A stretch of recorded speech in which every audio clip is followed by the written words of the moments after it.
حاجی صاحب لون میں چہل قدمی کر رہے تھے۔ وہ گلاب کی کیاریوں سے اپنا سفر شروع کرتے، 90 تلے قدموں سے چلتے ہوئے چنبیلی کی قطار تک پہنچتے، رکتے، منہ کھول کر لمبے لمبے سانس لیتے اور کمر پر ہاتھ رکھ کر واپس گلاب کی طرف چل پڑتے۔ یہ پچھلے آدھے گھنٹے میں ان کا 8واں چکر تھا۔ ان کی مشہور زمانہ چھڑی امرود کے تنے سے ٹیک لگائے ہوئے کھڑی تھی اور ملازم کوریڈور میں ہاتھ باندھ کر کھڑے تھے۔ میں حیرت سے کبھی چھڑی کی طرف دیکھتا اور کبھی لقا کبوتروں کی طرح سینہ پھولا کر واک کرتے حاجی صاحب کو، اور پھر بے چین ہو کر لان چیئر پر پہلو بدلنے لگتا۔ میں حاجی صاحب کو پچھلے 10 برسوں سے جانتا ہوں۔ ان کا جگر سکڑ کر 15% رہ گیا تھا۔ وہ پچھلے کئی برسوں سے ہر ہفتے پیٹ سے 4 بوتل پانی نکلواتے تھے۔ ان کے گردے تقریباً ناکارہ ہو چکے تھے۔ وہ ایک وقت میں آدھے سلائس سے زائد خوراک نہیں کھا سکتے تھے۔ ان کے پھیپھڑوں میں اکثر پانی بھر جاتا تھا، جس سے انہیں سانس لینے میں دقت ہوتی تھی۔ نقاہت اس قدر تھی کہ ملازم انہیں اٹھا کر ٹوائلٹ لے جاتے تھے۔ ڈاکٹروں کی کوشش سے کبھی سال 6 مہینے بعد ان کی طبیعت ذرا دیر کے لیے سنبھل جاتی تو وہ چھڑی کی مدد سے اٹھ کر بیٹھ جاتے تھے۔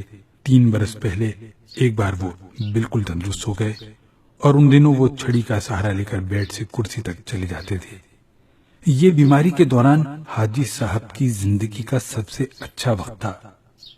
یہ حاجی صاحب میرے ایک قریبی دوست کے والد ہیں، خاندانی رئیس ہیں، اور انہوں نے بڑی بھرپور زندگی گزاری تھی۔ مجھے اچھی طرح یاد ہے 4 ماہ قبل میں انہیں سلام کرنے کے لیے ان کے کمرے میں گیا تھا۔ وہ اس وقت لیٹ کر ریڈیو کی نوب گھمانے کی کوشش کر رہے تھے، لیکن راشے کے باعث نوب ان کی گرفت میں نہیں آ رہی تھی۔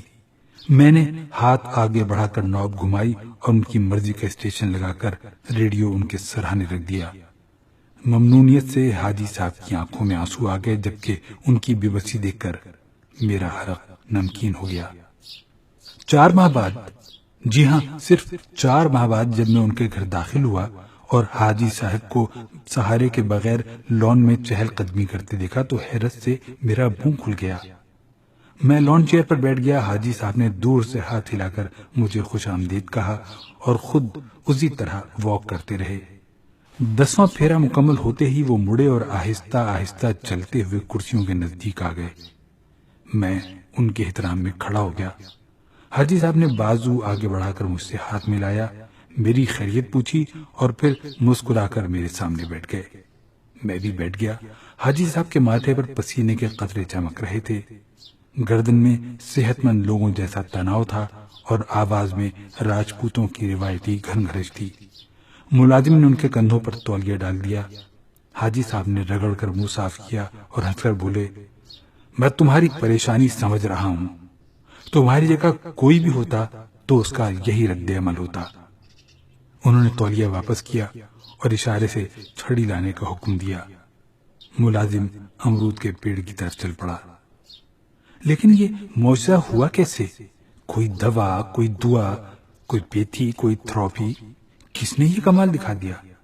مجھے اپنے سوال کے لیے مناسب الفاظ نہیں مل رہے تھے۔ حاجی صاحب مسکرائے تو ڈوبتے سورج کی کرنیں ان کے دودھ جیسے اجلے دانتوں پر اتر آئیں۔ ملازم ان کی چھڑی لے آیا۔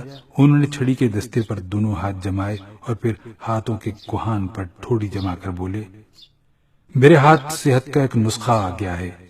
اگر دنیا کو معلوم ہو جائے تو سارے ڈاکٹر بے روزگار ہو جائیں، سارے اسپتال بند ہو جائیں اور سارے میڈیکل اسٹوروں پر تالے پڑ جائیں۔ میں مزید حیران ہو گیا۔ حاجی صاحب نے اپنا بیان جاری رکھا، یار کاکا جی، میرے ملازم کی ماں مر گئی تھی اور وہ چھٹی پر گاؤں چلا گیا۔ میرے بچوں نے عارضی طور پر مجھے 6-7 سال کا ایک بچہ دے دیا۔ یہ بچہ تازہ ہمارے گھر ملازم ہوا تھا۔ وہ بچہ تھا، لہذا اسے مجھے سنبھالتے ہوئے بڑی دقت ہو رہی تھی۔ ایک روز میں نے سوچا پتہ نہیں کون سی مجبوری ہے جس نے اس معصوم کو مجھ جیسی ناز سنبھالنے پر مجبور کر دیا۔ میں نے اس سے وہ مجبوری پوچھی تو پتہ چلا اس کے ماں باپ اور بہن بھائی سیلاب میں بہہ گئے تھے۔ ڈور ڈنگروں اور زمین جائیداد پر عزیز رشتہ داروں نے قبضہ کر لیا تھا اور وہ خود 3 وقت کے کھانے اور 2 کپڑوں کے عوض ہمارے گھر ملازم ہو گیا۔ بچے کی کہانی سن کر میرا دل پسیج گیا۔ میں نے بچے سے پوچھا، بیٹا تم پڑھو گے؟ بچے نے ہاں میں گردن ہلا دی۔ میں نے اپنے مینیجر کو بلوایا اور بچے کو شہر کے سب سے اچھے اسکول میں داخل کرا دیا۔ تم یقین کرو، اس روز میں نے 3 سال بعد پیٹ بھر کر کھانا کھایا۔ میں اور میرے ڈاکٹر حیران رہ گئے۔ اگلے روز میں نے اس بچے کو ہاسٹل میں داخل کرا دیا۔ اس شام ملازم نے مجھے ٹوائلٹ لے جانے کے لیے اٹھایا تو میں سہارے کے بغیر پلنگ سے اٹھ گیا۔ میں ٹوائلٹ سے واپس آیا تو میں نے ملازم بلوائے اور انہیں کل تک ایسے 5 بچے لانے کا حکم دے دیا جن کا اس دنیا میں کوئی نہ ہو۔ اگلے روز 5 بچے آ گئے۔ میں نے انہیں بھی اسی اسکول میں داخل کروا دیا۔ حاجی صاحب خاموش ہو گئے۔ پھر کیا ہوا حاجی صاحب؟ میں نے پریشان ہو کر پوچھا۔ پھر یہ سب کچھ ہوا جو تمہارے سامنے ہے۔ میں اپنی ٹانگوں پر چل پھر رہا ہوں، کھا پی رہا ہوں اور قہقہے لگا رہا ہوں۔ حاجی صاحب نے چھڑی گھاس پر پھینکی، کرسی سرکائی اور کمر پر ہاتھ رکھ کر کھڑے ہو گئے۔ میں بھی کھڑا ہو گیا۔ وہ مسکرائے اور کھنکتی آواز میں بولے، تم بیٹھ کر چائے پیو، میں نے ابھی مزید 10 پھیرے لگانے ہیں۔ میں بیٹھ گیا۔ حاجی صاحب سینہ پھلا کر گلاب کی کیاریوں کی طرف چل پڑے۔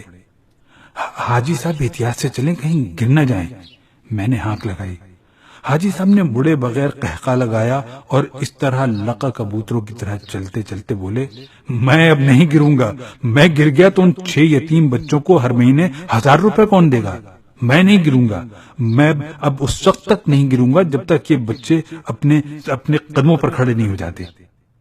حاجی صاحب گلاب کی کیاریوں کے قریب پہنچ کر رک گئے، میری طرف دیکھا اور ذرا اونچی آواز میں بولے، قدرت یتیموں کو چھاؤں دینے والے درختوں کے سائے لمبے کر دیا کرتی ہے، یہ میرا تجربہ ہے۔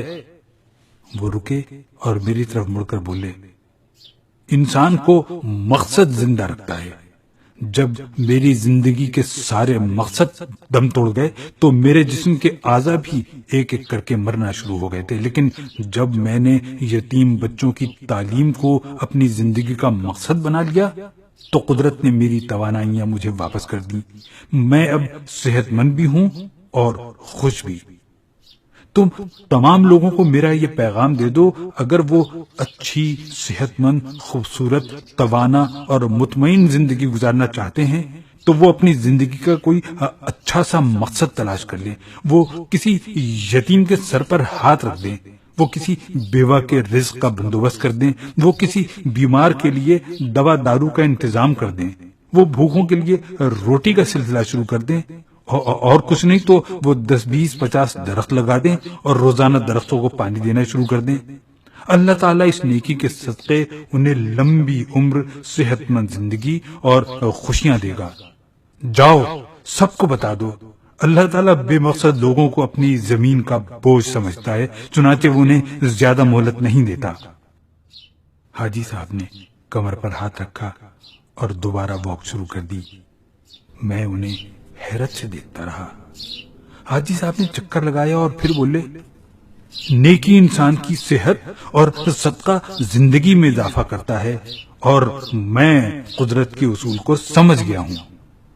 میں نے ہاں میں سر ہلایا، اٹھا، حاجی صاحب کو سلام کیا اور ان کے گھر سے باہر آ گیا۔